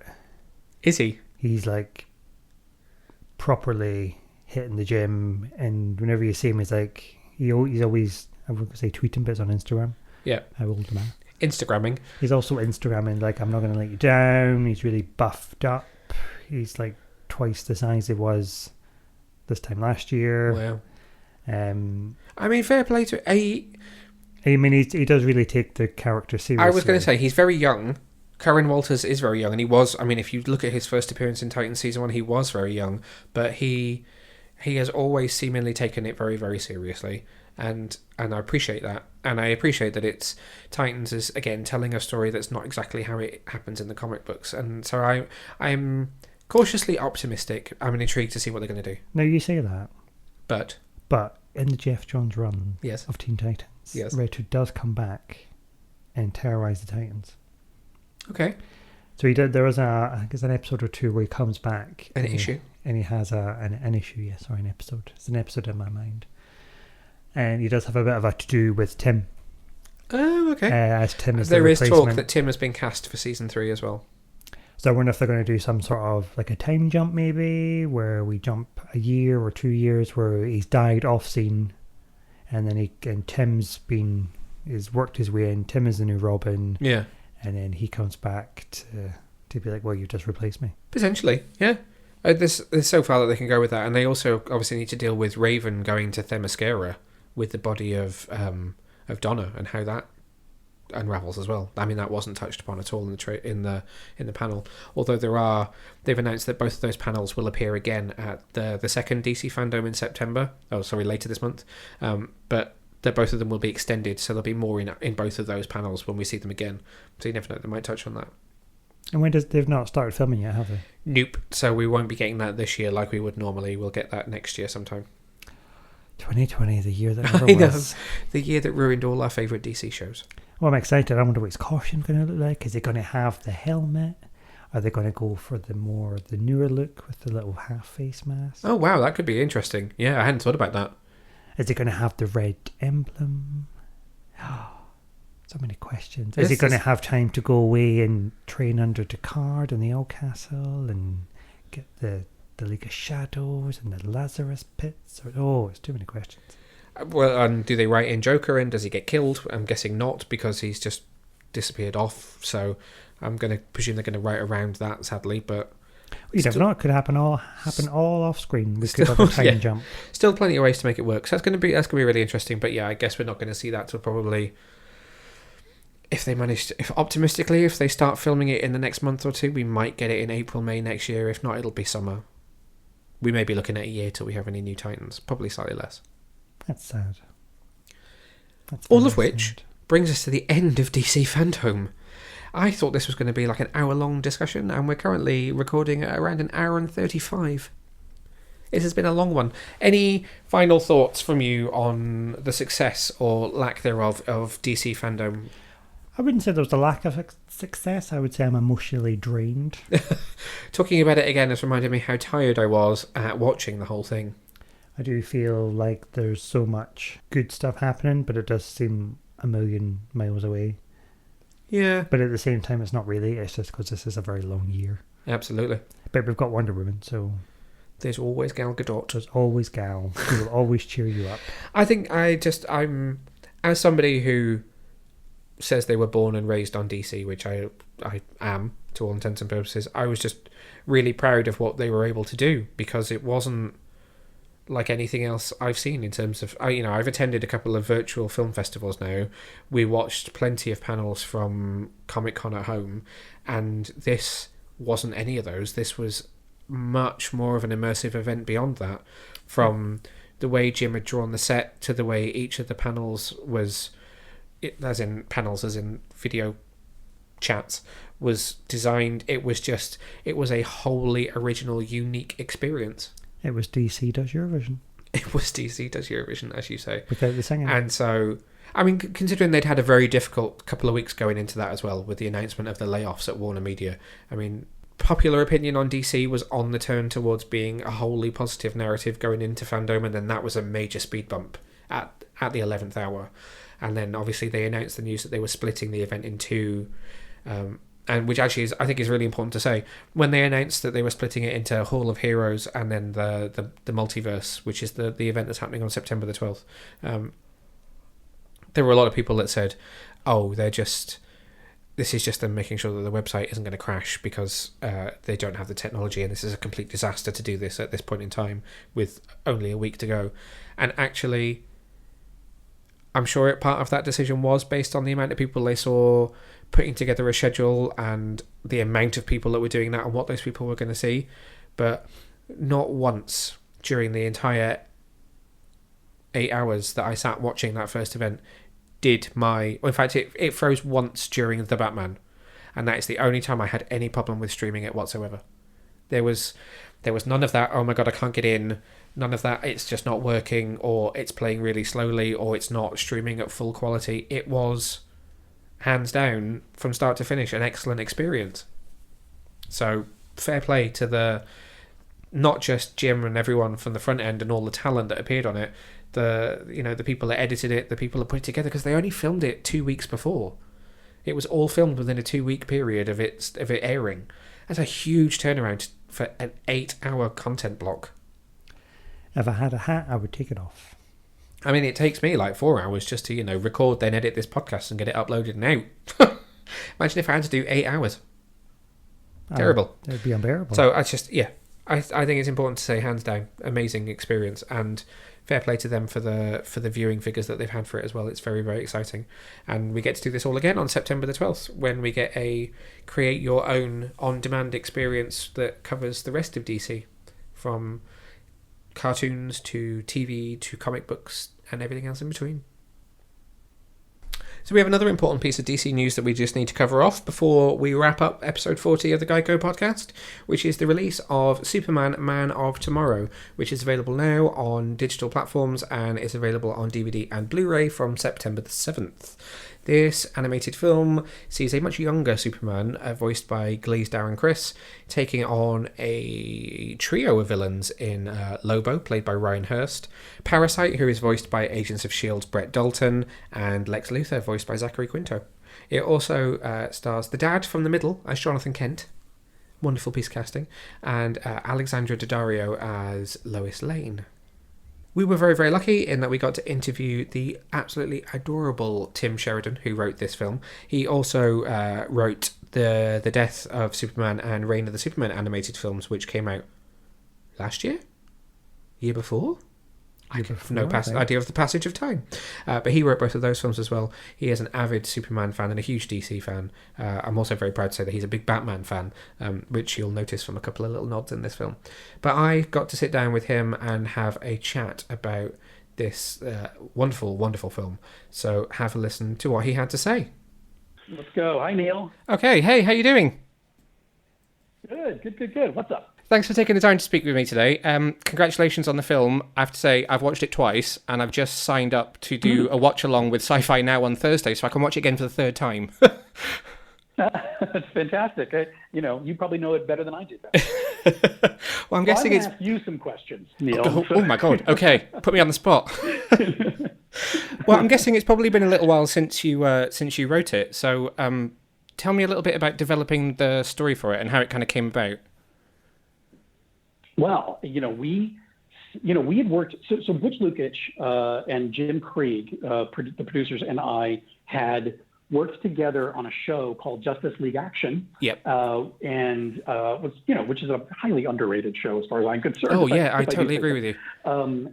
Yeah, it's a fun, really great show, and I think and that has Butch's and Jim's sensibilities all over it. That show, and I came in at the end of the season and wrote some episodes, and we just really clicked right away. I mean, it seemed like I sort of fit right in with where they wanted to go with that show. Amazing. So, we had a lot of fun doing that. And then when the opportunity came for us to do a movie together, happily they brought me in, and the three of us sat down and started talking about, we got to do that amazing thing that most people don't get to do. We got to sit down in a room and get to say, okay, well, what kind of Superman movie do we want to make? Yeah. And we were all on the same page right away. We were all such huge fans of, the Richard Donner movie and of some of the specific stories throughout, that we've seen in comics. Now, Jim and I worked on an adaptation of Reign of the Superman years ago, and this was very different. This was going to be a very different movie from the beginning, but it was certainly the sensibility of doing it like a smaller character piece, really getting into the mind of Clark, of Kal-El. That was where Butch wanted to go. It's where Jim and I wanted to go too. And you definitely went there as well. I mean, I love the fact that we went back to that kind of slightly geeky, slightly awkward, very introverted version of Clark, where he's spending so much of the narrative trying to figure out, he knows he has this power, but he's trying to figure out what he's supposed to do with that and how he's supposed to help people with it. It's great to see it stripped back to that kind of level of the character and see him from an earlier standpoint than where we're used to seeing him. Yeah, he's figuring it out, just like we all do when we're that age, when we've left university and we've got our first apartment, and it's what kind of man am I going to be tomorrow? I mean, that's kind of where his head's at when we meet him in this movie. So that was I have to say right from the beginning we knew that's where we wanted to go. What's funny about it is the idea of titling it Man of Tomorrow didn't come until later in the process, even though we were circling it from the very beginning. It sounds like you were, yeah. Was yeah, it was so essential to what this story is that I can't believe it didn't hit us on the head from the beginning. How did you decide on using Lobo and Parasite? Where did they come into it? What was the kind of inspiration behind those two? Well, I'll tell you, the first thing was we knew we were doing a story about early days in Metropolis, and we had a meeting, and we had another writer who came in, happened to be in the meeting with us, a good friend who said, when we were talking about sort of this Act 2 of Superman's life in Metropolis, this writer said, there are books that explore that. One of them, which I think people have mistakenly thought that we really based this movie on, but we didn't, was American Alien. This writer mentioned that, and Butch hadn't read the book. He read that book, and sort of when he read that book, it gave him the idea. He said, you know what, we really should do Lobo in this movie. Butch is a big fan of Lobo. Butch got to work with Lobo, I think, on Superman the Animated Series. And so that was, it became sort of like, oh, he's a great foil for Clark. And when I heard that, I said, yes, I'll tell you why. Because he represents, this man of yesterday. He represents this sort of boorish, misogynist, terrible, outmoded way of being a person. That's Lobo. And Superman is something different. He's a man we aspire to be more like. He's the man we want to be tomorrow. Yeah. So it made sense thematically for that. Also, being the last of his kind, just like Clark, it made a lot of sense. Yeah, definitely. Parasite, for me, it was it's a very basic thing, which is, when you have somebody as powerful as Superman, who can you easily, quickly understand is a threat to him and his power set. And Parasite's always been, a very easy way into that. It's like, well, you have a lot of powers. Well, somebody who can take away those powers becomes the most important antagonist in your life. And I think that was sort of where we were from the beginning. And then we tried to figure out how we were going to make that story work. I'm not going to get into too many spoilery details, but I think what we tried to do was play against what you expect from, Parasite's story, and look at him and Kal-El sort of in a different way. I think hopefully you come to realize, just like, the people of Metropolis, you come to realize maybe you're looking at things through a different lens. Definitely, yeah. And I'm really intrigued by this version of Lex Luthor as well. I mean, you've written him before with Death and Reign of Superman. So I was wondering how you kind of approached this version of Lex differently. I really like how he was kind of woven into the story as more of a kind of background character at this point. Somebody asked me about this recently, and I started thinking about all the different versions of Lex Luthor. Lex Luthor may be the character that I have written more than any other character who has had different actors play. He will have been on Justice League Action as well. Yeah, we had Justice League Action, Reign of the Superman. I also wrote a magazine piece that was an interview with Jesse Eisenberg's Lex Luthor in the lead up to Batman v Superman. And so I got to really explore sort of the voice of the Jesse Eisenberg Lex Luthor as well. So Lex Luthor has been, circling me for a while now. That's worrying. So it's just terrifying. But for my money, I came in and I said, look, we all know, who Lex is. We're not going to pull the wool over anybody's eyes here. So let's accept that everybody understands who Lex is right out the gate, and then see sort of where the story takes us in the way that we've watched happen in the great canon of Superman comics. But by now everybody gets Lex Luthor. Yeah. So to see. To see him the way we understand him, and then sort of play against that, much the same way that we play against what you expect from the Parasite. We just sort of pulled at those threads a little bit and kind of challenged what you think about those characters. Yeah. And what was it like then hearing Zack Quinto when you first heard kind of his dialogue back, reading your words out?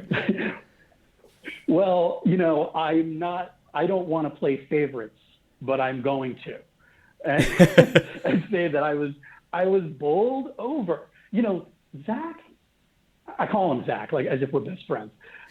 Mr. Kinto has such an incredible, vulnerable quality to his work that it just shines through, even in his voice work. Yeah. Where that, and when I talk about playing against what you think, you know, you're going to get from the character, you know, we saw that when he played Sylar, you know, and I think we get it from Spock too, where, you know, there is something extra there where we can identify a little bit with Lex Luthor. We can sort of feel for him and with him, and I think that's all due. It's not due to anything I did. It's completely due to what Mr. Kinto brought to the role.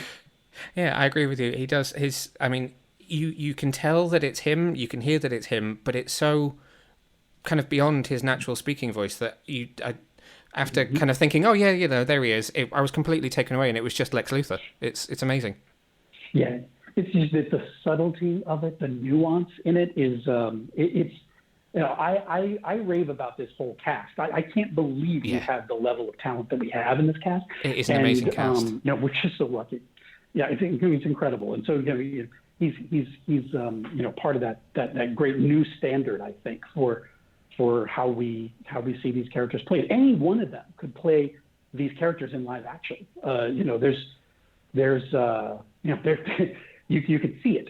You just picture them. You can see it. It's amazing. I mean, that speech that Clark gives in front of Parasite to the people on the bridge in the third act is just so emotional. Darren Criss plays it amazingly. Yeah, you know, I don't know how I can gush about Darren Criss anymore. He, to me, is, you know, and I got to work with, you know, Jerry O'Connell was fantastic and is such an amazing guy. Yeah. And we worked with him on Reign of the Superman. And you know, but Darren, you know, to play Superman at this time in his life, Darren was absolutely the perfect choice. And he makes it his own. And I think not even by the end of the movie, but, you know, one scene into the movie, you're like, oh, okay, great, this is Superman. Absolutely. Absolutely. I'm on board.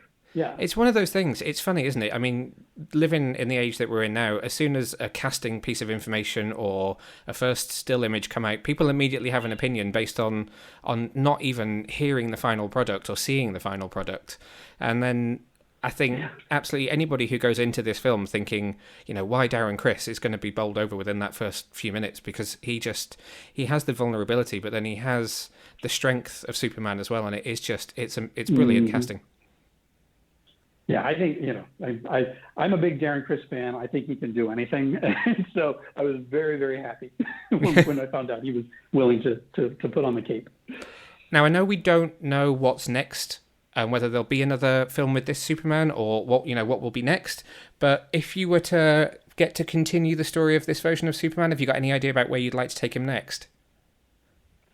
Oh, well, I can't, you know, I mean, look, I can't obviously talk too much about sort of where other movies in the future, other projects. Basically because I'm under so many non-disclosure agreements about everything. Well, we only want you writing Superman at this point. These characters. There's a lot of great people who write Superman. So, you know, nothing against them. I personally, I would just be thrilled to get to come back into this world and tell some stories. I mean, wouldn't it be amazing to see Darren Criss's Superman in, you know, battling, you know, sort of cosmic forces that, you know, in this movie is not sort of what this movie's about, but, you know, is a place where we know Superman goes in his life and career. I think it would be fascinating to see, you know, to check in with Darren's Superman at a later time in his life. But, you know, hey, if anybody wants me to do that, they know how to reach me. Hopefully they're listening. Let's hope so. Okay, last question for me. So what's next for you? What are you working on that you're able to tell us about? I'm sure there's plenty of things that you can't tell us about. Yeah, I can literally tell you about nothing. Actually, I can quickly mention that, and you know, that I did get to work with my friend Kevin Smith on the Masters of the Universe Revelation series. Oh, the Netflix series coming out next year. But yeah, so that's a big thing that's on the horizon. But one of the few things that's been announced that I can actually talk about. Otherwise, it's all, you're in non-disclosureville. And, like I can't. But rest assured, you won't see me shutting up for a little while. I've got more to say. So there's some stuff coming down the pipe. Good. Okay, well, thanks for taking the time to speak to me today. It's been great. It's really nice to speak to you, and I hope this film is the really huge success it deserves to be. Fun. Okay, so I want to ask you first what you thought of this film. I'll be honest, I wasn't a massive fan of the trailer. No, you were one of those people that wasn't too keen on the new animation style. I wasn't keen on the animation style. I wasn't keen on the animation style, and I was slightly dubious of Darren, Criss, and Superman. Shocking. Okay, so how did you feel after watching the film? I was pleasantly surprised. He is a brilliant Superman. He's a really good Superman. It really works with it being a young Superman. And the artwork and the animation style, I didn't mind it that much. It takes a bit getting used to, doesn't it? It's very different from what we've been used to over the Justice League series of films. And it remains to be seen whether this is going to be like a new universe that starts here, or whether this is going to be a one-off and this is something that will, like the art style will change. I'm not sure how I feel about the design of Metropolis. I think it's quite sci-fi. Yeah, that's probably my biggest issue with the film. I couldn't quite place it. Is it the future, but it's not the future, but it's sci-fi? Is it an island? Is it not an island? It was a very sprawling cityscape, but the cars and the tech were all very normal. But the kind of the shapes and sizes of buildings all seemed a little bit futuristic. But you know what? It does a good job of setting it apart from the universe that came before it. So very new frontier. Yeah. Well, I will tell you that I gave this film an 8 out of 10, and I said, with Superman Man of Tomorrow, the dawn of a new age of heroes arrives with an important message, bombastic action and oozing style. Bombastic? Yeah, because the action in this film is pretty in your face. I mean, Lobo is pretty in your face. And butt-naked Superman having a random fight with Lobo. It's very punchy, it's very loud, and it's very... It doesn't hold back. Bombastic? Yes. Isn't that a song? Yes, Mr. Bombastic by Shaggy. I remember it well. I really liked it. I think I took to the animation style really, really quickly because we've talked about this before, haven't we? We talked about this in the previous podcast when the trailer came out. I like the clean lines, but actually when you oh god, you're going to start talking about pop art styles and no, I'm tired enough as it is. I'm not. What I am going to say is though, when you get to watch it in the full film, the kind of 94 minutes, however much it is film, I think it's really emotive. I think the mouths and the facial expressions are a lot more emotive in this style than they were in the style that's seen in the previous films. I just don't pay as much attention to that stuff as you. No, I know. Yeah. But I love all that stuff. I like watching it and kind of looking for the minute detail like that. And there's a lot to pick up on in this film. Yeah. But it's easy to say that I could be biased because I chatted to Tim about it and he was such a lovely guy. But I really enjoyed this from start to finish. I think it's a really interesting story. Like I said in my review, which you can read in full over on the website now, which is www.getyourcomiccon.co.uk. I think there's an important message. You've got Martian Manhunter and Lobo and Superman, who are all the last of their kind and are all essentially refugees. And there is the idea of human xenophobia in there, as well as them learning to accept themselves in the new surroundings that they find themselves in. So there are some really important messages that are underpinning a kind of a big action story at the same time. I just think it's well written, incredibly well acted, and just a joy to watch, as most of these DC films are. What would you score it if you were to give it a score out of 10? What do you think I would score it? I think you would score it a 7. That's what I was going to say. Hey. It felt like a 7 for you. Yeah, I'd give it a strong 7, a stable 7. Would you like to see more of this universe if they were to flesh this out? I don't know. I don't know. It would have to be a good story, like more Superman or somebody else. Well, I think there's definitely more that can be told with this Superman, but I'm intrigued by the one still shot we saw of Batman and how other characters might appear in this version of the universe. Yeah, I don't know. I'm open. Okay, well, if Gary or anybody at Warner Brothers Animation is listening, I am absolutely game. I am ready for more of this version of this universe. What's the next animated film? The next animated film is Batman: Soul of the Dragon. That looks good. Oh, actually, no. Sorry, I'm lying to you. That's the next. That's the next full feature. The next actual animated release is Batman: Death in the Family, which is shorter. Oh yeah, so that's not like a new film. That's an updated. I don't actually know how long it is, but it's not a full length feature. I'm excited for that because that's a good old Under the Red Hood. Yes, absolutely. Yeah, so if you want to read my full review, as I said, it's over on the website now, but go check out Superman Man of Tomorrow, available now on digital platforms, and as I said before, is coming out on DVD and Blu-ray on September the 7th from Warner Brothers. It's a breath of fresh air in the DC animated universe, I think, and hopefully is a sign of more great things to come. And then go check out the preview of Soul of the Dragon that's on there, because it is an interesting one, and that's going to be an interesting one to talk about. A 70s set Batman like martial arts feature. Very much looking forward to it. Don't forget, it's got Mark Dacascos in it. I do like Mark Dacascos. Exactly. All of which brings us to the end of our DC FanDome Superman Man of Tomorrow episode. Ooh. Episode 40 of the GYCO podcast. Oh, I'm tired now. The announcer has said, thank you everyone for attending DC FanDome. It's now time to make your final purchases, head towards the exits, and we'll see you again next year. Time to go home, put your feet up and have a wee biscuit. Absolutely. Next episode, I promise you, Super Friends will step away from DC slightly. We probably will have to talk about DC FanDome Part 2, but we will have a whole bunch of film releases. We've got Tenet, we've got The New Mutants. I will have attended the Fantasia International Film Festival, which is a fest for horror, fantasy, everything genre, which I'm really looking forward to. I should also have watched a crazy film by the name of The Tomb, Devil's Revenge, starring William Shatner and Jerry Ryan from Star Trek. So we're gonna have a lot of weird and wonderful things to talk about. Recommendation from me, if you have not already watched Lovecraft Country, which is airing Mondays at 9 p.m. on Sky Atlantic and streaming via Now TV, go and watch it. It is brilliant, and I will make sure to bring you a review of it later on.